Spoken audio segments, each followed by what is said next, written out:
মোহাম্মদ সাইফুল আরিফিন। আমি এইচএসবিসি ব্যাংকে internal audit ডিপার্টমেন্টে আছি। ওকে, তো আমরা সরাসরি ঘটনায় চলে যাই। আমার ঘটনাটা রাসেল ভাই 2000 সালের ঘটনা। এটা সোল্লা জমিদার বাড়ির ঘটনা। সোল্লা ডাকাতিয়া নদীর ওই পারে, এই পারে হচ্ছে চাঁদপুর, ওই পারে হচ্ছে সোল্লা গ্রামটা। তো গ্রামটা তখন পর্যন্ত আমি যখন গিয়েছি তখন পর্যন্ত আমি দেখেছি কোনো ইলেকট্রিসিটি পৌঁছায়নি ওখানে। তো আমি যাওয়ার পরে প্রথমে আমি ঘটনার মধ্যে চলে যাচ্ছি। জমিদার বাড়িতে আমি যখন ঢুকবো, শুরুতেই একটা লোহার গেট পার হয়ে কিছু দূর যাওয়ার পরে ডান দিকে একটা ছোট্ট দিঘি, বামে হচ্ছে 200 বছরের পুরানো একটা পাথরের মসজিদ, তার সাথে একটা গ্রেভইয়ার্ড, এবং সোজা সামনে তাকালে বিশাল জমিদার বাড়িটা দেখা যায়। তো জমিদার বাড়িটা বাইরে দিয়ে রেনোভেট করা ছিল, কিন্তু ভেতর দিকে কোথাও কখনো হাত দেওয়া হয়নি। ঘরগুলো ওইভাবেই পরিত্যক্ত অবস্থায় পড়ে থাকতো এবং তালামারা অবস্থায় থাকতো। তো জমিদার বাড়ির ভিতরে লোহার গেট দিয়ে ঢুকে ভিতরে চলে গেলে কিছু দূর গেলে একটা উঠান মতো জায়গা, তার ওপারে আমার মামা বাড়ি ছিল, দোতলা একটা বাড়ি, ওখানে আমরা থাকতাম। তো যেটা আমি বলতে চাচ্ছিলাম যে জমিদার বাড়ির ঠিক ডান দিক ঘেসে একটা জঙ্গলা মতো ছিল, তার সাথে একটা বিশাল বড় বনের মতো একটা। তো ওখানে ওরা বলতো যেটা আম বাগান। তো আমি ওখানে আম গাছও দেখেছি, বিভিন্ন প্রজাতির বড় বড় গাছ দেখেছি। তো কিছু কাহিনী ছিল ওই আম বাগানকে ঘিরে, কিছু কাহিনী ছিল জমিদার বাড়িকে ঘিরে। তো একটা খুব মজার কাহিনী, খুব প্রচলিত একটা কাহিনী আছে, যেটা আমি গ্রামে গিয়ে অনেক বয়স্ক মানুষদের মুখে শুনেছি। সেটা হচ্ছে যে জমিদার সাহেব আজ থেকে 150-200 বছর আগে ব্রিটিশ অ্যাপয়েন্টেড জমিদার যারা ছিলেন, তারা এতটাই ফেরোসাস ছিলেন যে তারা কাউকে কখনো টর্চার করার সময় বা কাউকে শাস্তি দেওয়ার সময় কখনো পিছপা হতেন না। একবার এরকম একটা ঘটনা ছিল যে একবার উনি ওনার বিচার কার্য চালাচ্ছিলেন হল ঘরে বসে, বিশাল হল ঘরে বসে। ঠিক ওই মুহূর্তে ঘোড়ার খুঁড়ের আওয়াজ হয়, প্রচুর ঘোড়ার খুঁড়ের আওয়াজের জন্য ওনার বিচার কাজটা ব্যাহত হয়। তো ব্যাহত হওয়ার পরে উনি ওনার সেনাপতিকে হুকুম দেন যে ধরে নিয়ে আসো কার ঘোড়ার খুঁড়ের আওয়াজের জন্য বিচার কাজ হয়ে গেছে। তো ওনার সেনাপতি তখন যাকে ধরে নিয়ে আসে, দেখা যায় যে উনি ঘোড়সওয়ার ছিলেন, ঘোড়ার গাড়ি ছিল, উনি ছিলেন একজন আফগান ভদ্রলোক। তো ওই ভদ্রলোক বিজনেস পারপাসে এই অঞ্চলে এসেছিলেন এবং ট্রান্সপোর্টেশন নিয়ে এই পথ দিয়ে যাচ্ছিলেন। তো ঠিক ওই মুহূর্তে ওনার উপর এত মেজাজ খারাপ হয় জমিদারের, যে উনি হুকুম করেন যে ওর হাত পা সব কেটে ফেলো এবং হাত পা কেটে ওকে পঙ্গু করে ওর ঠিকানায় ওর মৃতদেহ পাঠিয়ে দিবা। যদি ও বেঁচে থাকে তাহলে ওই আমবাগানের ভিতরে, যে আমবাগানের কথা আমি বললাম, ওই আমবাগানের ভিতরে ওনার দুটো ছোট ছোট পুকুর ছিল, একটা নাম হচ্ছে সোনা পুকুর, একটা রূপা পুকুর।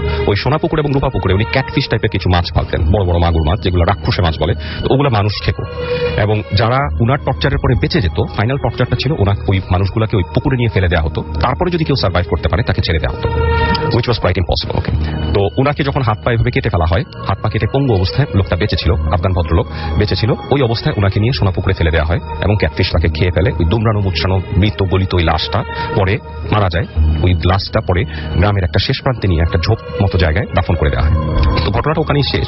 বাট মৃত্যুর আগে ওই লোকের থেকে তার অ্যাড্রেস সবকিছু নিয়ে নেওয়া হয়, আফগানিস্তানে তার বাড়ির ঠিকানা সব নিয়ে নেওয়া হয়, এবং ওই ঠিকানায় যোগাযোগ করে বলা হয় যে তারা যেন এসে তার বাবাকে নিয়ে যায়। একটা ছোট পত্র তার সাথে যোগাযোগটা করা হয়। তো এর 2 মাস বা 3 মাস পরে সম্ভবত ওই ভদ্রলোকের মেয়ে আসেন আফগান থেকে। তার নাম সম্ভবত মাস্কিন, পুরা নামটা আমার মনে নাই, যতটুকু মনে আছে মাস্কিন। তো ওই মেয়ে আসে, তার বয়স 16-17 বছর হবে, সে তার বাবার লাশ নিতে আসে। তো ওই মেয়েকে দেখে তখন জমিদার পছন্দ হয়ে যায়, ভালো লেগে যায়, এবং বলে যে তাকে কয়েদ করো। তাকে তখন উপরে কুঠুরিতে, জমিদার বাড়িটা দোতলা ছিল, দোতলার নিচতলাগুলো ছিল হল ঘর, মুজরার রুম, বড় বড় কিছু রুম। উপরের ঘরটায় ছিল আপনার ছোট ছোট কিছু কুঠুরির মতো কিছু বেডরুম, আর এক সাইডে ছোট ছোট বেশ কিছু কুঠুরি, আর লম্বা টানা বারান্দা পিছনের দিকে।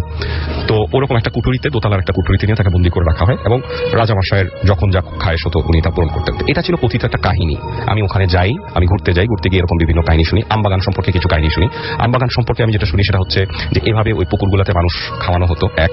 2 হচ্ছে বর্তমানকালে যেটা আমি শুনেছি যে বাচ্চারা অনেক সময় আম পাড়তে গিয়ে উপর থেকে ধাক্কা দিয়ে, ডাল থেকে ধাক্কা দিয়ে নিচে ফেলে দেওয়া হয়। কে ধাক্কা দেয়, কে বা কারা, কেউ জানে না। তারপরে ঢিল ছোড়ে, বাচ্চারা যখন গাছে ঢিল ছোড়ে বা বুমেরাং জাতীয় কিছু ছোড়ে, কিছুক্ষণ ছোড়ার পরই খুব জোরে গাছ থেকে আম ছুড়ে আসে, তাদের দিকে ছুটে আসে, এবং ওই আমের আঘাতে একটা বাচ্চা অন্ধ হয়ে গেছিল, তার একটা চোখ নষ্ট হয়ে গেছিল। এবং জমিদার বাড়ির আরেকটা কাহিনী আমাকে যেটা স্ট্রাইক করে, সেটা একজন বুজুর্গ লোকের মুখে শোনা। সেটা হচ্ছে এরকম যে একবার এক দোতলায় ওই বারান্দা মতো যে জায়গাটা, ওখানে একটা ছোট বাচ্চা, 8-10 বছরের একটা বাচ্চা হাঁটছিল। গ্রামের মানুষের চোখের সামনে তারা দেখেছে যে বাচ্চাটা কিছুই নাই, বাচ্চাটা জাস্ট পিছন দিকে আস্তে আস্তে রেলিং ধরে উল্টায় নিচে পড়ে গেছে, রেলিং ধরে উঠে নিজে পড়ে গেছে, এবং তার চোখ মুখ বিস্ফোরিত ছিল। নিচে পড়ার পরে তাকে হাসপাতালে নেওয়া হয়, ট্রিটমেন্ট করা হয়, সবকিছু করা হয়। বাচ্চাটা এরপর থেকে অটিস্টিক আচরণ করে, বাচ্চাটা কথা বলতে পারে, সবকিছু করতে পারে, সে এখনো বেঁচে আছে, এবং সে অটিস্টিক হয়ে যায় ওই 10 বছর বয়স থেকে। সে আর কোনো কথা বলতে, মানে সুস্থ কোনো কথা বলতে পারে না। এইগুলো ছিল কিছু কাহিনী। তো আমি প্রথম রাতে I was very curious at the time. So আমি যেটা করি, আমি ওখানকার যে ম্যানেজার ছিল, উনি যিনি এগুলো রক্ষণাবেক্ষণ করতেন, ওনার কাছ থেকে আমি চাবির গোছাটা নিয়ে নিই রাজবাড়ির। ওনাকে বলিয়ে বালিয়ে চাবির গোছাটা নিয়ে নিই। আমার খুব ইচ্ছা করে যে আমি রাজবাড়ির ছাদে গিয়ে একটু হাঁটবো। দোতলা রাজবাড়ির 3 তলা ছাদ, সো ওখান থেকে পুরা গ্রামটা, ডাকাতিয়া নদীটা খুব সুন্দর দেখা যায়। তো আমি সিঁড়িঘর দিয়ে উঠলাম রাত 12টার পরে, সবাই ঘুমিয়ে যাওয়ার পরে আমি সিঁড়িঘরের দরজা খুললাম। খুলে সিঁড়িঘরটা খুব, মানে সিঁড়িতে যাওয়ার যে পাথরের সিঁড়ি, একদম চিপা, একজন মানুষ কোনো মতে হেঁটে যেতে পারে। তো ওই পাথরের সিঁড়ি দিয়ে খুব কষ্ট করে উঠছিলাম। আমার কাছে মনে হচ্ছিল যে আমি যতই আগাচ্ছি অন্ধকার মনে হয় আমাকে খেয়ে নিচ্ছে। তো দোতলা পর্যন্ত উঠে আসে, আমি যখন দোতলার বারান্দাটা ক্রস করে আবার ছাদের দিকে যাচ্ছি, ঠিক ওই মুহূর্তে আমার কাছে মনে হলো কেউ একজন আমাকে ফলো করছে। আমার মনে হলো যে পিছন থেকে কোনো একটা কুটুরি ঘরে কেউ ঢুকে গেল। খুব কমন, আমি নিজেকে জাস্ট বোঝাচ্ছিলাম এটা আমার হ্যালুসিনেশন ছিল। যেহেতু আমার ব্রেনে এখন অনেক কিছু চলতেছে, তো আমি নিজেকে খুব কঠিনভাবে বুঝালাম যে ভয় পাওয়া চলবে না, অনেক কিছু হতে পারে, অনেক কিছু আমি শুনবো, অনেক কিছু দেখবো, কিন্তু আমি ভয় পাবো না। ভয় পেলে আমার কার্ডিয়াক অ্যারেস্ট হতে পারে বা আরো খারাপ কিছু হতে পারে। তো আমি যেটা করলাম, আমি জাস্ট ভ্রুক্ষেপহীনভাবে উঠে গেলাম। যখন আমি একেবারে ছাদের কাছাকাছি চলে আসছি, আমি দেখলাম জাস্ট দোতলা দিয়ে একটা নুপুরের আওয়াজ ঝুনঝুন করে কিছুক্ষণ হয়ে জাস্ট দৌড়ে চলে গেল। আমি ছাদের দরজা খুললাম, চাবি দিয়ে দরজা খুললাম, ছাদে গেলাম, ছাদে গিয়ে কিছুক্ষণ হাঁটলাম। বিশ্বাস করেন আমার ওই মুহূর্তে প্রচন্ড ভালো লেগেছে। ডাকাতিয়া নদীটা আমি দেখতে পেয়েছি, খুব সুন্দর। তো পূর্ণিমা ছিল না, তবে চাঁদের আলো ছিল, আবছা আলো আধারি ছিল। ওই মুহূর্তে আমি হয়তো কিছুটা আই ওয়াজ লিটল বিট, হয়তো কিছুটা আমি নিজেকে হারিয়ে ফেলেছিলাম, সৌন্দর্যের কারণেই হোক। ওই মুহূর্তে লোহার গেটের আওয়াজে, ছাদের যে গেটটা করে একটা আওয়াজ হলো, লোহার গেটটা বন্ধ হয়ে গেল আস্তে করে। এবং আমি ঘুরে তাকায় কাউকে দেখতে পেলাম না। আমি দেখলাম যে জাস্ট লোহার গেটটা টান দিয়ে বন্ধ করা হয়েছে। আমি আগায় যাওয়ার চেষ্টা করতেছি ছাদের গেটের দিকে, তখন আমার পা ভারী হয়ে আসছিল, চোখ মুখ ভারী হয়ে আসছিল, আমার চোখে প্রচন্ড ঘুম, এবং আমি বুঝতে পারছি যে আমি হাঁটতে পারছি না, প্যারালাইজড ফিল করছি। ওই মুহূর্তে আমি জাস্ট ছাদের কার্নিশ মতো একটা জায়গায় এসে জাস্ট উঁচু মতো একটা জায়গায় বসলাম, বসে একটু কাত হলাম। কাত হয়ে আমি ফিল করতেছি যে আমি কি করতেছি। আমার ব্রেন টোটালি সচল, আমি বুঝতেছি যে আমি রাজবাড়ির ছাদে ঘুমায় যাচ্ছি, বাট আমি উঠতে পারতেছি না, আমার শরীর আমার কন্ট্রোলে ছিল না। আমি ওই মুহূর্তে ওইভাবেই ঘুমায় যাই। এইটুক পর্যন্ত আমার ওই দিন রাতের কথা মনে আছে। তারপর পরদিন আমার সেলিম ভাই ম্যানেজারের প্রচন্ড চিৎকারে আমার ঘুম ভাঙে। উনি আমাকে ডাকছেন খুব জোরে জোরে জোরে জোরে। তো আমি ওনার ডাকে উঠে উনি বলে যে আপনি ছাদে এসে ঘুমায় আসেন, এটা কি ব্যাপার? আমি দেখি যে আমি আমার মামার বাড়ির ছাদে, যেটা একটু দূরে উঠানের ওই পারে, মামার বাড়ির ছাদে ঘুমায় আসি। এন্ড দেন আমি ওনাকে কিছু বলার আগে উনি আমাকে আরো শাসালেন যে আপনি চুরি করে চাবি নিছেন, রাজবাড়ির চাবি নিছেন, আপনি রাত্রেবেলা যে সিঁড়িঘর খোলা রেখে আসছেন, ছাদের দরজা খোলা রেখে আসছেন, স্যার যদি জানতে পারে আমার তো চাকরিটা খেয়ে ফেলবে। এটা শোনার সাথে সাথে আমার স্ট্রাইক করে, তার মানে হচ্ছে আমি রাতের বেলা ছাদে গিয়েছিলাম এবং আমি ছাদ থেকে ফিরে আসি নাই। যদি আমি আসতাম আমি তালা মেরে আসতাম, কোনো অবস্থাতে আমি এটা কাউকে জানতে দিব না যে আমি ছাদে গিয়েছিলাম। সো ওইটা আমার মনের ভিতর থেকে যায়। ওই দিন তারপর দিন আমি নর্মাল থাকি। ভর দুপুরে যখন সবাই আবার ঘুমায় যায়, ভর দুপুরে 3টার দিকে আমি আমবাগানে যাই। আমবাগানে গিয়ে হাঁটতে থাকি, মনে মনে খুঁজতে থাকি যে সেই সোনা পুকুর রূপা পুকুরের কাহিনী আমি শুনেছিলাম। খুঁজতে থাকি কিছুক্ষণ হাঁটা চলার পরে আমি হঠাৎ সেই নুপুরের আওয়াজটা পাই, যেটা আমি আগের দিন রাতে পেয়েছি। এবং আওয়াজটা আমার এত পরিচিত যে আমি জাস্ট চোখ বন্ধ করলে মনে হয় ফিল করতে পারি। তো আমার ডান দিক থেকে আওয়াজটা আসছিল, আমি আওয়াজটা ফলো করি। বেশ কিছু দূর যাওয়ার পর আমার মনে হয় আমার বাম দিক থেকে কেউ একজন হেঁটে চলে যাচ্ছে, পায়ের শব্দ পাচ্ছি আমি জঙ্গলের মধ্যে। আমি আবার বামে যাই, এরকম করে কিছুক্ষণ ডানে বামে কিছুক্ষণ যাওয়ার পর আমি দেখি আমার থেকে 10 হাত বা 20 হাত দূরে একটা কুকুর দাঁড়ানো। কুকুরটা সামনের ডান পাটা অর্ধেক নাই, খোড়া একটা কুকুর, এবং কুকুরটা ময়লা, কেমন যেন ধূসর কালারের, গায়ে কোনো পশম নাই। সে আমার দিকে চুপচাপ এক দৃষ্টিতে তাকিয়ে থাকে। আমি খুব অবাক হই, সবচেয়ে ভয় লাগে আমার তার চোখের দৃষ্টি। সে খুব অদ্ভুত একটা দৃষ্টি নিয়ে আমাকে দেখছিল এবং আমার দিকেই তাকিয়েছিল। আমি একবার চিন্তা করি যে উল্টা করে দৌড় দিব, আমার ভয় লাগতে থাকে। পরবর্তীতে চিন্তা করি, ছোটবেলা থেকে জানি কুকুর দেখলে যদি দৌড় দেয় সে আমার পিছনে দৌড়াবে। সো আমি জাস্ট স্টিফ হয়ে ওই জায়গাটা দাঁড়ায় থাকি। দেখি কিছুক্ষণ পর কুকুরটা হাঁটা শুরু করে, কিছু দূর গিয়ে সে আমার দিকে ঘুরে তাকায়। তো আমি ওই মুহূর্তে আমার একটা ইনস্টিংক্ট কাজ করে যে আই শুড ফলো হিম, হয়তো সে চাচ্ছে I should follow him. So আমি তখন তার পিছু হাঁটতে থাকি এবং যখন আমি হাঁটি আমি দেখি সে হাঁটছে। যখনই আমি দাঁড়ায় যাই, আমি অন্য কিছু চিন্তা করি জঙ্গলের মধ্যে, দেখি সেও দাঁড়ায় এবং সে আমার দিকে তাকায় থাকে। তো এরকম কিছুক্ষণ তাকে ফলো করতে খুব সুন্দর নিরিবিলি একটা ফাঁকা মতো জায়গায় আমি চলে আসি, যেখানে আমি দেখি ছোট্ট একটা মরা পুকুর। আমি মনে মনে ধরে নিই এটাই হয় সোনা পুকুর বা রূপা পুকুরের একটা, আমি ধরে নিই এটা সোনা পুকুর। সেই পুকুরটার পাশে আমি যাই, পুকুরটা আমি দেখতে পাই মরা পুকুর, হাঁটু পানি আছে ওখানে, এখনো শ্যাওলা পড়া, একদম ময়লা। তো ওখানে পাথরের মতো একটা বসার জায়গা আছে, আমি পাথরে গিয়ে একটু বসি চুপচাপ পুকুরটার দিকে তাকিয়ে থাকি এবং চিন্তা করতে থাকি যে আজ থেকে 150 বছর আগে কি হতো, সত্যি হতো কিনা। হঠাৎ আমার খেয়াল হয় যে ঠিক আমার পাশে যে পাথরের অংশটা আছে, ওই অংশটার মধ্যে কিছু ভাত ফেলা আছে। ভাতগুলো আমি হাতে নিয়ে আমি চাপ দিয়ে দেখি ভাতগুলো অনেকটাই গরম। শীতকালে ওই মুহূর্তে ওই জঙ্গলের মধ্যে কেউ ভাত ফেলে গেলে 1 ঘন্টার মধ্যে হলো শক্ত হয়ে যাওয়ার কথা, বাট আমি দেখি ভাতগুলো অনেকগুলোই গরম এবং আমি ভাতগুলো নিয়ে নিজের অজান্তেই আমি পুকুরে ছুঁড়ে মারার সাথে সাথে আমার একটা কাহিনী মনে আসে যে আমি গ্রামের মানুষের মুখেও শুনেছি যে আর কিছু যখন খাওয়া দেওয়ার থাকতো না ক্যাটফিশগুলোকে, রাজা তার খাওয়ার প্লেট থেকে খাওয়া শেষ করে কিছু ভাত নিয়ে জঙ্গলে আসতেন, আমবাগানে এসে কিছু ভাত ছুঁড়ে দিতেন। জাস্ট এই জিনিসটা আমার মনে পড়ে এবং মনে পড়ার সাথে সাথে আমার বিস্ফোরিত চোখে আমি খেয়াল করি ঠিক পুকুরের ওই পারে মোটা একটা আম গাছ থেকে অর্ধেক বের হয়ে একটা মেয়ে, 7-8 বছর বয়স হতে পারে, একটা অসম্ভব রূপবতী একটা মেয়ে যার চুলগুলা হাঁটু পর্যন্ত খোলা, সে চুপচাপ দাঁড়িয়ে বিস্ফোরিত চোখে আমাকে দেখছে এবং তার হাঁটুর কাছে সেই খোড়া কুকুরটা দাঁড়ানো। আমি কতক্ষণ বিকারহীনভাবে দেখার চেষ্টা করি, বোঝার চেষ্টা করি যে আমি যা দেখছি তা ঠিক কিনা। আমি একটা সময় উঠে দাঁড়াই পুকুর ক্রস করে তার দিকে হেঁটে যাই। কিছু দূর হেঁটে যাওয়ার পর সে সামনে হাত বাড়িয়ে ইশারা করে থেমে যাওয়ার জন্য। আমি থামি না, আমি আরো কিছু দূর আগাই। কিছু দূর যখন তার 20 হাতের মতো কাছাকাছি আমি চলে আসি, তখন দেখি সে হাত উঠানো, সে পিছনে সরে যাচ্ছে। এবং আমি আগাচ্ছি, সে পিছনে সরছে। এই করতে করতে একটা সময় দেখি সে উল্টা ঘুরে হেঁটে চলে যাচ্ছে এবং কুকুরটা তার সাথে হেঁটে চলে যাচ্ছে। আমি তাকে ফলো করতে থাকি। আমরা 10 মিনিটের মতো এলোমেলো হাঁটি আমি তাকে ফলো করে। সে একটা নির্দিষ্ট পেসে হাঁটতেছে, এর বেশিও এর কমও না। আমিও একটা নির্দিষ্ট পেসে তার পিছনে পিছনে হাঁটছি। একটা সময় আমি আরো খোলা মতো একটা জায়গায় চলে আসি, যেখানে আমি আরেকটা পুকুর খুঁজে পাই। এই পুকুরটা it was even more beautiful than the earlier one. And আমি ফিল করি যে আমার অসম্ভব ঠান্ডা লাগছে ওই জায়গাটা এসে, প্রচন্ড ঠান্ডা। নর্মাল বনের যে টেম্পারেচার ছিল আর এখানকার যে টেম্পারেচার, দুইটা কমপ্লিটলি দুই রকম। আমি ওই পুকুরটার পাড়ে দেখি ওই মেয়েটা গিয়ে চুপচাপ পুকুরটার পাড়ে গিয়ে বসে, কুকুরটা তার পাশে বসে থাকে এবং আমি চুপচাপ ওই 20 হাত মতো ডিস্টেন্সে চুপচাপ দাঁড়ায় কিছুক্ষণ দেখি। মনে মনে চিন্তা করতে থাকি আমি আর ফিরে যেতে পারবো কিনা, বিকাল হয়ে যাচ্ছে, আমি ফিরে যেতে পারবো কিনা। জাস্ট এই চিন্তাটা যখন থেকে আমার মাথায় খেলতে থাকে, এর পরবর্তীতেই আমি দেখি মেয়েটা সম্ভবত হাত উঠায় ইশারা করে কুকুরটাকে, হাত উঠায় আঙ্গুল দিয়ে ইশারা করে এবং কুকুরটা তার ইশারা মোতাবেক একটা বনের একটা কোণা দিয়ে হেঁটে গিয়ে দাঁড়িয়ে আমার দিকে তাকিয়ে থাকে, গাছের নিচ থেকে আমার দিকে তাকিয়ে থাকে। তো আমার কাছে মনে হচ্ছিল ঠিক যেভাবে আমি কুকুরটাকে ফলো করে এসেছি, আমি কুকুরটাকে ফলো করি।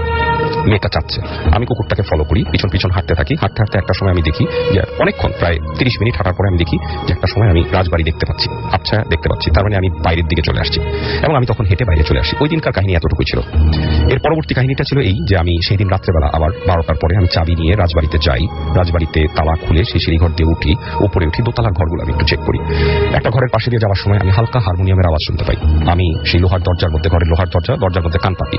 কান পেতে আমি আওয়াজটা খুব আস্তে শুনতে পাই। আস্তে আস্তে আস্তে আস্তে আমি কিছু তবলার আওয়াজ শুনতে পাই। তারপরে আস্তে আস্তে আরো কিছু ইনস্ট্রুমেন্টসের আওয়াজ শুনতে পাই এবং সেই আওয়াজগুলো শোনার পরে আমি কিছুটা হয়তো মহাবিষ্ট হয়ে পড়ি। এত সুন্দর আওয়াজ এবং ভিতরে মুজরার আওয়াজ আসতে থাকে। It was amazing in one word. তো তখন আমি তালা খুঁজে বের করি, তালার মধ্যে নাম্বার দেওয়া আছে 21। আমি চাবি 21 খুঁজে বের করে ওটা খুলে ফেলি। খুলে ভিতরে দেখি ঘুটঘুটে অন্ধকার এবং প্রচন্ড গরম একটা বাতাস আমার মুখে এসে লাগে। আমি জানি না কত বছর ওটা ওভাবেই বন্ধ করে ফেলা আছে। আমি ভিতরে ঢুকি, টর্চ দিয়ে দেখি, ঘোরাঘুরি করি, তারপর আবার বাইরে আসি। আরো কিছু রুমের পাশ দিয়ে হেঁটে যাচ্ছি। হঠাৎ একটা রুমের পাশ দিয়ে হেঁটে যাওয়ার সময় আমি গোঙানির মতো কান্নার আওয়াজ শুনতে পাই। আমার কাছে মনে হয় ভিতরে কেউ কাঁদছে। আমি চাবি বের করে আবার সেই রুমটা খুলে সেই কুঠুরি মতো রুমটায় ঢুকে প্রচন্ড পচা একটা পটকা গন্ধ। আমি সেই রুমটার মধ্যে টর্চ জ্বেলে দেখার চেষ্টা করি। মাকড়সার জাল দিয়ে ঘেরা পাথরগুলো, পাথরের দেয়াল, সেখানে ইট দিয়ে কিছু ড্রয়িং করা, নৌকা আঁকা, পতাকার মতো আঁকা, মানে একটা বাচ্চারা যেভাবে ড্রয়িং করে ঠিক ওরকম কিছু ড্রয়িং আমি খুঁজে পাই দেয়ালের মধ্যে। এবং এক জায়গায় টর্চ মারতে মারতে আমি এক জায়গায় একটা মানে কবিতার মতো একটা লেখা খুঁজে পাই, ভাঙা ভাঙা বাংলায় লেখা, যেতে হবে চলে যাও, আসবো না ফিরে কখনো, টান দিয়ে নিচে লেখা তগ্নি।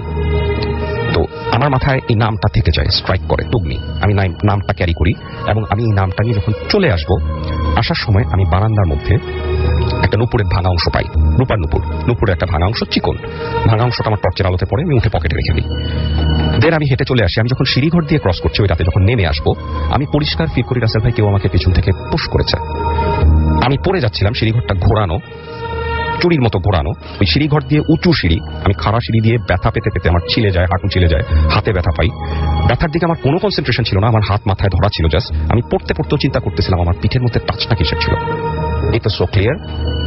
দেন আমি নিচে যখন পড়ে যাই, আমি উঠে দাঁড়াই। আমি ওই সিঁড়িঘর দিয়ে, আমার প্রচন্ড ভয়ের মধ্যেও আমার একটা ইনস্টিংক্ট কাজ করে যে কেউ একজন ওই সিঁড়িতে দাঁড়ানো। আমি সিঁড়ি দিয়ে উঠে যাওয়ার চেষ্টা করি। কিছু দূর উঠার পরে আমি অন্ধকারটা দেখি, ওইখানে গুমোট হয়ে আছে অন্ধকারটা। আরো কিছু দূর আগানোর পর আমি পরিষ্কার পায়ের আওয়াজ শুনতে পাই, কেউ একজন উঠে চলে গেল সিঁড়ি দিয়ে উপরের দিকে। আমি এরপরে আর সাহস করতে পারি না উপরে যাওয়ার। আমি নেমে আসি, সিঁড়িঘরের দরজা লক করি। আমার সারা শরীরে প্রচন্ড ব্যথা, রক্তাক্ত অবস্থায় আমি রুমে এসে বাথরুমে গিয়ে নিজেকে ক্লিন করে ওই রাতের মতো ঘুমাই। আমাকে পরের দিন সেলিম ভাই ডাকতে বলে, আপনি রাত্রেবেলা অনেক রাতে চিৎকার করেছেন কেন? আমি বলি, আমি তো কোনো চিৎকার, কোনো শব্দ করিনি। যাই হোক, এটা নিয়ে ওনার সাথে আমার কিছু কথাবার্তা হয়। সেই দিন আমি দুপুরবেলা আবার আমবাগানে যাই। আবার আমবাগানে ঠিক সেই সেম সিকোয়েন্সগুলো হয়। আমার প্রচন্ড ব্যথা শরীরে। আমি যখন হেঁটে যাচ্ছি, পাশে দিয়ে ডাব গাছ থেকে প্রচন্ড জোরে ডাব পড়তেছে, মানে জাস্ট আমার হয়তো 6 ইঞ্চির ভিতর দিয়ে ডাবটা পড়ছে। হয়তো আমার মাথায় পড়লে আমি ওয়াজ ডেড। তারপর এরকম কিছু ঘটনা ঘটছে। আমি ঠিক ওইভাবে ওই বনের মধ্যে তখন ওই কুকুরটাকে খুঁজে পাই। কুকুরটা আবারও আমাকে পথ দেখায় নিয়ে যায় এবং আমি তাকে ফলো করে ওই পুকুরের কাছে চলে যাই। প্রথম পুকুরটার কাছে চলে যাই, পুকুরের পাড়ে বসি, কিছুক্ষণ বসে থাকি। আমি দেখি সেই আম গাছটার আড়াল থেকে মেয়েটা আমাকে দেখছে। দ্বিতীয় দিনেও ঠিক একইভাবে সে আমার দিকে তাকিয়ে আছে এবং তার চোখের মধ্যে কেমন যেন একটা ঘৃণা এবং একটা বিচলিত ভাব। আমার দিকে সে এক দৃষ্টিতে তাকিয়ে আছে। আমি কিছু বলি না। আমার হঠাৎ স্ট্রাইক করে নামটা তগ্নি। আমি চিৎকার দিয়ে ডাকি, তগ্নি শোনো। সে প্রচন্ড বিস্ফোরিত চোখে 2 পা পিছনে চলে যায় এবং 2 হাত তুলে আমাকে বাধা দেয়। আমি বলি, তগ্নি আমি তোমাকে আঘাত করবো না, ব্যথা দিব না, তুমি আমার সাথে একটু কথা বলো। তার মুখে কোনো শব্দ ছিল না। প্রচন্ড বিস্ফোরিত চোখে, বড় বড় চোখে সে পিছন দিকে সরে যেতে থাকে। আমি বুঝতে পারি যে তাকে আমি ধরতে পারবো না, তাকে আমাকে কোনোভাবে ডেকেই আনতে হবে কাছে। আমি ওখান থেকে উঠে যাওয়ার সময় হয়তো কিছুটা এক্সাইটেড ছিলাম, তার সরে যাওয়া দেখে আমার সাহসটা বেড়ে যায়। উঠে যাওয়ার সময় আমার পা পিছলায়, আমি অলমোস্ট পুকুরের দিকে চলে যাচ্ছিলাম। পাথরে আমার হাঁটু বাড়ি খায়, অল্পের জন্য আমার মাথাটা বাড়ি খায়নি, মাথা বেড়ে খেলে আমি ওখানে হয়তো পড়ে যেতাম। আমি জাস্ট বুঝতে পারলাম যে এরপরে আর আগানোটা আমার লাইফ রিস্ক হতে পারে। আমি ওখান থেকে খুব কষ্টে উঠলাম, আবারও রক্তাক্ত অবস্থায়। আমি কোনোভাবে ঘুরতে ওই দিন আমার প্রায় সন্ধ্যা হয়ে এসেছিল। আমি পথ খুঁজে পাচ্ছিলাম না। আমি যেখান দিয়ে বের হয়েছি সেটা ছিল একদম গ্রামের অন্য একটা প্রান্ত। সেই প্রান্ত দিয়ে বের হয়ে আমি কষ্ট করে ঘুরে রাত্রেবেলা বাসায় আসি এবং আমার সরাসরি রক্তাক্ত থাকে। দেন ওই দিন রাতে আমি আমার মনসুন নানা, যিনি অনেক বয়স্ক ছিলেন, আমি ওনার কাছে জানতে চাই যে নানা, তুগনি নামে আপনি কাউকে চেনেন কিনা। হঠাৎ এই নামটা শুনে নানা একদম স্ট্রাইকিং, শকিং দৃষ্টিতে আমার দিকে তাকিয়ে থাকে। তুমি কোথায় পেয়েছো, কেন জিজ্ঞেস করছো? ভালো কথা। আমি নানাকে ফোর্স করতে থাকি যে নানা, আমাকে তুগনির সম্পর্কে কিছু বলেন, আমি নিশ্চয়ই কিছু জানতে পেরেছি। নানা যে কাহিনীটা বলে এটা ছিল এইরকম, যেই কাহিনীটা আমি একটু আগে বলেছি, যে আফগান ভদ্রলোককে যখন এনে মেরে ফেলে, ক্যাটফিশ দিয়ে তার লাশ খাইয়ে দেয়, এবং তার মেয়ে যখন তার মেয়েকে রাজামশাইয়ের ভালো লেগে যায়, তার মেয়ের সাথে অনেকদিন শারীরিক সম্পর্ক থাকার পরে তার মেয়ে একটা ছোট্ট বাচ্চা শিশু প্রসব করে, কন্যা শিশু। সেই বাচ্চাটা এই রাজবাড়িতেই বড় হতে থাকে একটা কুঠুরির মধ্যে বন্দী অবস্থায়। শুধু তার মার সাথে তাকে দেখা করতে দেওয়া হতো 2 বেলা, এছাড়া আর কারোর সাথে তার কোনো কানেকশন ছিল না। এবং ওই মেয়েটার নাম রাখা হয় তুগনি, এবং ওই মেয়েটাকে তার মা কিছু অক্ষর জ্ঞান দেয়। এটা তো এলাকাবাসীরাও জানেন। আচ্ছা, 6 বছর পর্যন্ত তার মা বেঁচে ছিল। 7 বছরের সময় তার মা কোনো একটা কারণে, এলাকাবাসীর মুখেই শোনা, যে রাজার প্রচন্ড আক্রোশের কারণে তাকে টর্চার রুমে নিয়ে টর্চার করে মেরে ফেলা হয়। এবং টর্চার রুমটা হচ্ছে সেই আমবাগানের ঠিক কাছাকাছি। ওটা এখন সিল করে বন্ধ করা। আমি দেখতে গিয়েছিলাম, আমি দেখেছি ওটা একদম সিলগালা করে বন্ধ করা। তো আমি তারপরে যেটা শুনলাম, তাকে ওই টর্চার রুমে টর্চার করা হয় 7 দিন, এবং ফাইনালি তাকে ওই ক্যাটফিশ দিয়ে ওই পুকুরে নিয়ে খাইয়ে মেরে ফেলা হয়। এবং তার লাশটাও তুগনির নানার লাশ যেখানে ছিল, ওই ঝোপের মধ্যে, গ্রামের শেষ মাথায় ওই ঝোপের মধ্যে নিয়ে কোনো মতে জাস্ট মাটি চাপা দিয়ে দেওয়া হয়। এটাই ছিল তাদের পরিণতি। এবং আমার কাছে তখন পরিষ্কার হয়ে যায় যে কেন আমি এত ব্যথা পাচ্ছি, আমাকে ফোর্স করা হচ্ছে। আমার কাছে মনে হচ্ছিল যে ওই দিন পুকুরের সামনে বসে ভাত ছিটানোটা আমার একটা অনেক বড় হয়তো ভুল হয়ে গেছে। আমি এরপরে জাস্ট বাকরুদ্ধ অবস্থায় থাকি কিছু সময়। পরের দিন আমি অনেক খুঁজে গ্রামের মানুষের সাথে কথা বলে গ্রামের শেষ প্রান্তে ওই ঝোপ মতো জায়গাটা, কবরস্থানটা খুঁজে বের করি। আমি ওখানে যাই, ঝোপ দিয়ে ঢুকি, নিচে নামি, ভিতরে যাই, একদম কবরের কাছাকাছি গিয়ে দেখি ওইখানে ওই মেয়েটা আর কুকুরটা চুপচাপ বসে আছে, এবং মেয়েটা কাঁদছে। আমি হয়তোবা এরকম একটা ধারণা আমার ছিল যে আমি তাকে ওখানে পাবো বা দেখবো। আমি ওখানে বসি, কিছু সময় বসি, আমি আয়াতুল কুরসি পড়ি, দুরূদ শরীফ পড়ি, আমি কবরটা জিয়ারত করি, 2টো কবরই, এবং আমি কবর 2টা পরিষ্কার দেখতে পাই। ওখানে তৃতীয় আরেকটা কবর ছিল ছোট, সেটাও আমি দেখতে পাই। আমি প্রত্যেকটা কবর জিয়ারত করি। আমি অনেকক্ষণ, আমার প্রচন্ড কষ্ট হচ্ছিল তখন মেয়েটার জন্য। আমার কাছে মনে হচ্ছিল যে সে আমাকে যতই আঘাত করুক, আমার খুব ইচ্ছা হচ্ছিল আমি যদি একটু তাকে ধরে আদর করে দিতে পারতাম, মাথায় একটু হাত বুলিয়ে দিতে পারতাম, বা অ্যাটলিস্ট তার জন্য আমি কিছু করতে পারতাম। আমার পক্ষে কিছু করা সম্ভব ছিল না। আমি জাস্ট কিছুক্ষণ, আমার চোখ দিয়ে পানি পড়লো চুপচাপ। আমি উঠে চলে আসছিলাম, বিকাল হয়ে সন্ধ্যা হয়ে যাচ্ছিল। উঠে চলে আসার সময় আমি একবার তার দিকে পিছন ফিরে তাকালাম, দেখলাম সে হাত দিয়ে আমাকে ইশারা করছে, এবং তার হাতটা আমার দিকে ওয়েভ করা। এবং আমি চুপচাপ তার দিকে দেখে আমার চোখ দিয়ে প্রচন্ড পানি আসতেছিল, আমি নিজেকে ধরে রাখতে পারতেছিলাম মেয়েটাকে দেখে। আমি উঠে চলে আসলাম, ওই দিনের মতো আমি উঠে চলে আসি। ঠিক এই ইনসিডেন্টটার পর থেকে, এই কবরটা জিয়ারত করার পর থেকে, এরপরে কিছু কুইক ঘটনা ঘটে গেছে 2 দিনে। আমি যখন ছাদে পায়চারি করতাম বিকালবেলা, ওয়াকম্যান কানে থাকতো, আমার গান শুনতাম, আর ডাকাতিয়া নদী দেখতাম রাজবাড়ির ছাদে, খুব সুন্দর লাগতো। রাজবাড়ির ছাদের ডান দিকটা ছিল ভাঙা, পাঁচিলটা ভাঙা, তো ওখানটা খোলা ছিল, ওখান দিয়ে একদম নিচে পড়ে যাওয়ার ইয়ে ছিল। আমি গান শুনছি, এক মনে ডাকাতিয়া নদী দেখছি, ধার ধরে হাঁটতেছি। হঠাৎ অনেকক্ষণ হাঁটার পরে বিকালবেলা একটা সময় আমি পিছন ফিরে, আমি জাস্ট নিজের অবস্থানটা দেখার জন্য আমি নিজের পায়ের দিকে তাকালাম। দেখলাম আমার ডান পায়ের নিচে কোনো ছাদ ছিল না, এবং আমি অলমোস্ট ওই ভাঙা পাঁচিল দিয়ে বাইরে চলে আসছি। বাট আমি নিচে পড়ে যাইনি, আমার পাটা কোনো কিছুতে আটকে আছে। আমার প্রচন্ড ভয় লাগে, আমি দৌড় দেবার চিন্তা করেও দাঁড়িয়ে পড়ি, এবং ডান পায়ে একটু প্রেস করে দেখি যে আমি পড়ে যাচ্ছি কিনা। আমি দেখলাম আমি পড়ে যাইনি।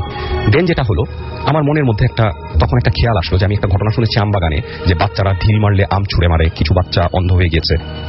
আমি ওই আমবাগানে যাই, ওই দিন বিকালবেলা আমবাগানে যাই, এবং ঠিক একইভাবে কিছু আম গাছ দেখে একদম ভিতরের দিকে গভীর বড় বড় কিছু আম গাছ দেখে ঢিল মারতে থাকি, প্রচন্ড জোরে জোরে আমের দিকে ঢিল মারতে থাকি।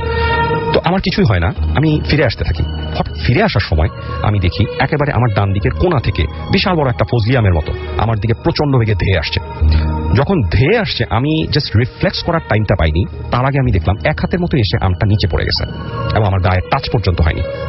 এরকম কিছু ঘটনা ঘটছিল আমার সাথে, যে আমি বুঝতে পারছিলাম যে কিছু একটা আমাকে প্রোটেক্ট করছে।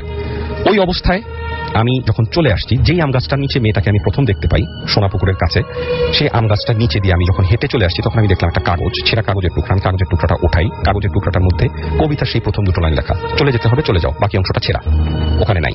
আমি তাড়াতাড়ি ওই কাগজটা মোটে আমার পকেটে নিয়ে চলে আসি। আমার পকেটে সেই নুপুরের ভাঙা অংশটা, কাগজের ভাঙা ছেঁড়া অংশটা থেকে যায়। আমি চলে আসি রাজবাড়িতে। আমার পরে প্রচন্ড প্রচন্ড জ্বর আসে এবং পরের দিন আমরা চলে আসবো ওখান থেকে। যখন আমি চলে আসতে থাকি, আমি আর মামা ড্রাইভ করছিলেন, হাইওয়ে দিয়ে আসছি, শোল্লা হাইওয়ে। আমি জাস্ট আমার 30 ফিট দূরে দেখতে পাই মেয়েটা দাঁড়ানো হাইওয়েতে, মেয়েটা দাঁড়ানো, তার হাত ওয়েভ করা, হাঁটুর কাছে কুকুরটা দাঁড়ানো। আমি এতটাই বিস্ফোরিত হয়ে যাই যে আমি যতক্ষণে মামাকে বলি যে মামা থামো থামো, মামা হার্ট ব্রেক করে, কি হয়েছে কি, আমি বলছি একটু থামো। থামার পরে আমি দরজা খুলে নেমে ছুটে আসি পিছনে, এলোমেলো পাগলের মতো খুঁজতে থাকি, আমি কিছুই দেখি না। জাস্ট আমি ওখানে দেখি নূপুরের আরেকটা ভাঙা অংশ ওখানে ঘাসের মধ্যে পড়া, and that is blood shaded, রক্ত লাগানো, শুকনো রক্ত লাগানো। আমি ওই অংশটা তুলে নিয়ে আমার পকেটের অংশটা বের করি এবং জোড়া দিই। আমি দেখি একটা পুরো আস্ত নূপুর হয়ে যায়, এবং আমি দেখি ওটা ধান ক্ষেতের পাশে ছিল হাইওয়েটা, নিচে যে ধান ক্ষেতের আল আছে ওই আল দিয়ে ওই খোরা কুকুরটা হেঁটে চলে যাচ্ছে। আমি আর কিছু দেখতে পাই না ওখানে। দেন আমি চুপচাপ শান্তভাবে গাড়িতে উঠি, আমার গায়ে তখন প্রচন্ড জ্বর। আমি গাড়িতে উঠি, আমরা ডাকাতিয়া নদী ক্রস করার জন্য ফেরিতে উঠে গাড়ি, তারপর আমি গাড়ি থেকে নামি। একটা সময় আমার খুব ডিম খেতে ইচ্ছা করে, আমি ডিম কিনে ডিম খাচ্ছিলাম, সেদ্ধ ডিম। আমি ডিম খাওয়া শেষ, হাতে আমার ডিমের কাগজটা তখনও। আমি জাস্ট হাসতে থাকি, কাগজটার মধ্যে লেখা ফিরে আসবো না কখনো, টান দিয়ে তুকনি। আমি আমার পকেট থেকে কাগজের ছেঁড়া অংশটা বের করি, সেখানে রাখি, পুরো কবিতাটা আমি পড়ি, যেতে হবে, চলে যাও, ফিরে আসবো না কখনো, তুগনি। আমি যতটা সময় ফেরিতে ছিলাম আমি ফেরির রেলিং ধরে চুপচাপ দূরে তাকিয়েছিলাম। আমি যখন চাঁদপুরের কাছে চলে আসি আমাদের ফেরি, তখন দূরে তাকিয়ে দেখি ঠিক ডাকাতিয়া নদীর ওই পারে শোল্লা গ্রামে ঘাসের উপর মেয়েটা এবং কুকুরটা বসা এবং তার হাত ওয়েভ করা। আমার কাছে তখন এই দৃশ্যটা এতই পরিচিত ছিল এবং এতটাই নোন ছিল যে আমি চুপচাপ এসে গাড়িতে উঠে যাই, এবং আমি গাড়িতে ওঠার আগে সেই কাগজটা নুপুর দিয়ে পেঁচিয়ে আমি ডাকাতিয়া নদীতে ছুঁড়ে ফেলে দিই। হয়তো ওই মুহূর্তে আমি স্মৃতিটাকে আর ক্যারি করতে চাচ্ছিলাম না, আমার ভয় লাগছিল। আমি ডাকাতিয়া নদীতে ছুঁড়ে ফেলে দিই এবং আমি গাড়িতে এসে চুপচাপ বসে পড়ি এবং চলে আসি। আপনাকে অনেক ধন্যবাদ, অনেক লম্বা